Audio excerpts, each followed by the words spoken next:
Hello guys, আপনাদেরকে ছোট ১ টাকার ব্যাপারে কিছু গুরুত্বপূর্ণ কথা বলবো। আপনারা একটু মনোযোগ দিয়ে শুনবেন। অনেকেই ১ টাকার এই কয়েন নিয়ে আসছেন ১৯৯১, ১৯৮৩, ১৯৮৫, ১৯৮৮, অনেকেই নিয়ে আসছেন।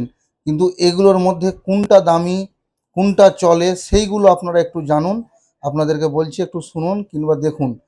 আপনারা অনেকেই ৯১ সাল নিয়ে আসছেন, ১৯৯১, এই কয়েনটা ভালোভাবে দেখুন। ১৯৯১, এই ১৯৯১ আনবেন, সালের নিচে একটা ডট হবে, গোল ডট, ওটাকে বলে নয়ডা মিন্ট। ১৯৯১ এর নিচে নয়ডা মিন্ট। নয়ডা মিন্টটা চিনবেন কি করে?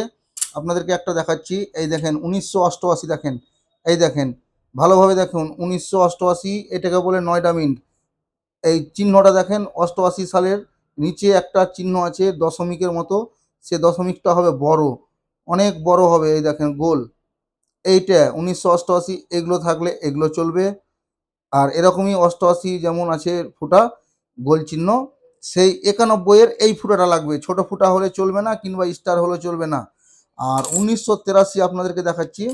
১৯৮৩, এই যে ১৯৮৩, এই ১৯৮৩-র নিচে স্টার হতে হবে।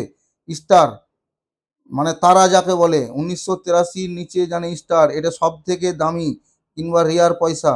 এটা থাকলে আপনারা আমার কাছে নিয়ে আসতে পারেন। কিংবা ১৯৮২, ১৯৮২ও চলে, এই ছোট ১ টাকা। ১ টাকাটা ভালো করে আপনারা দেখুন, হ্যাঁ, ছোট, কেউ বড় ৮২ নিয়ে আসবেন না। এই ছোট ১ টাকার ৮৩ সালের স্টার, আর ৮২-র চলবে মুম্বাই মিন্ট, এই আর ৮৮-র নয়ডা মিন্ট, আর ৯১-এর নয়ডা মিন্ট। নয়ডা মিন্টটা আবার ভালো করে আপনাদেরকে দেখাচ্ছি। ৮৮-র ফুটাটা হবে বড়, এই দেখেন, ভালোভাবে দেখুন। ৮৮-র নিচে ফুটাটা আছে অনেক বড়।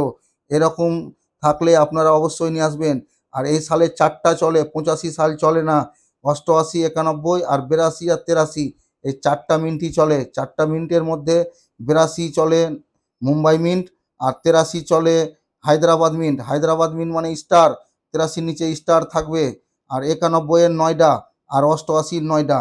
নয়ডাটা ভালো করে চিনে নেন। ৮৮ চিহ্নে গোল বড় ফুটা আছে দশমিকের মতন, এটাকে বলে নয়ডা। আর এই ছোট যদি ফুটা থাকে ওটা মুম্বাই মিন্ট।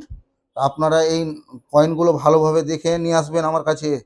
অথচ ১৯৮৫, ১৯৮৮ এসব কয়েন আনবেন না। যে চিহ্নগুলো আমি বললাম, মুখে ভালোভাবে একটু বললাম, সেগুলো আপনারা শুনে নিয়ে আসবেন কিংবা দেখে নিয়ে আসবেন।